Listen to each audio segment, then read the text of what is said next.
Subscribe my channel and press the bell icon for daily recipe. बिस्मिल्लाहिर्रहमानिर्रहीम। अस्सलामुअलैकुम viewers, this is Rafia Ali and welcome back to my channel. आज मैं आपके साथ share करूंगी 2 इंग्रेडिएंट्स अंडा पकोड़ा। इसको बनाना बहुत ही आसान है और ये बहुत ही टेस्टी बनता है।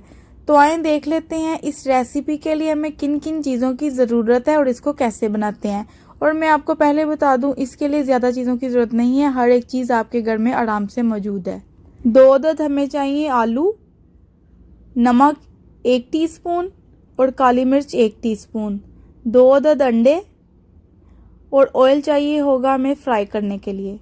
सबसे पहले हमने आलू को पील कर लेना है। ये बहुत ही टेस्टी बनते हैं, आई होप आपको भी पसंद आएंगे और ये मैं आपको कहूँगी कि आप इस रेसिपी को ज़रूर ट्राई करें एक बार मेरे कहने पे। बहुत ही सिंपल और बहुत ही टेस्टी रेसिपी है ये। तो हमने आलू को इस तरह से पील कर लेना है। आलूओं को हमने पील कर लिया है। अब हमें चाहिए होगा एक ग्रेटर, उससे हम आलू ग्रेट कर लेंगे। मोटी वाली साइड से ही आपने इसको ग्रेट करना है क्योंकि हमने इसको फ्राई करना है। अगर आप बारीक वाली साइड से करेंगे तो वो जल्दी गल जाएंगे। तो अल्हम्दुलिल्लाह सारे आलू ग्रेट हो चुके हैं। मैंने बड़े साइज़ में आलू यूज़ किए हैं, इसलिए मैंने 2 अंडे यूज़ किए हैं। अगर आपके पास छोटे आलू हैं तो आप 1 अंडा यूज़ कर लें। तो ये ऑलमोस्ट ग्रेट हो चुके हैं। अब मैं इसमें ऐड कर दूंगी अंडे। ये बात आपने याद रखनी है, जब आपने आलू को ग्रेट कर लिया अपने साथ ही उसमें अंडे और दूसरी चीज़ें डाल देनी है। अगर हम इसको ऐसे पड़ा रहने देंगे तो आलूओं का कलर चेंज हो जाएगा। तो अंडे मैंने डाल दिए। अब मैं इसमें डाल दूंगी काली मिर्च और साथ ही मैं इसमें डाल दूंगी नमक। ये सिर्फ 2 चीज़ें मैंने डाली हैं। तो आप देखेंगे जब आप बनाएंगे तो ये बहुत ही टेस्टी टेस्ट आएगा इन 2 चीज़ों से ही। अच्छी तरह से आपने इसको मिक्स कर लेना है ताकि नमक अच्छे से मिक्स हो जाए।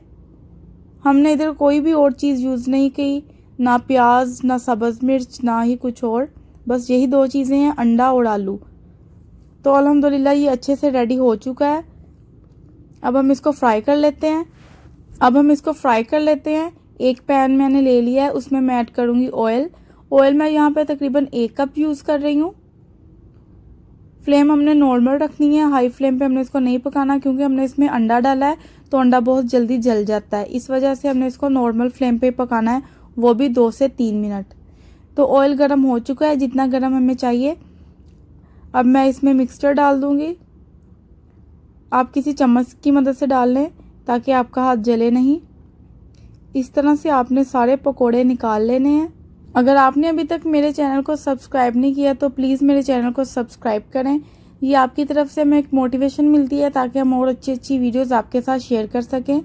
अगर आपको लगता है कि मैं आपको कुछ अच्छा सिखाती हूँ, इजी रेसिपीज़, तो मेरे चैनल को प्लीज़ सब्सक्राइब किया करें और लाइक और कमेंट करना मत भूला करें। तो ऑलमोस्ट हमारे सारे पकोड़े रेडी हो चुके हैं। अब मैं इसको निकाल लेती हूँ।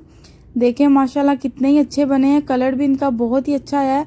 और आपने इसको तकरीबन 2 से 3 मिनट ही पकाना है। ये बात मैं आपको बार बार बता दूं, ऐसा ना हो कि आपके पकोड़े जल जाएं।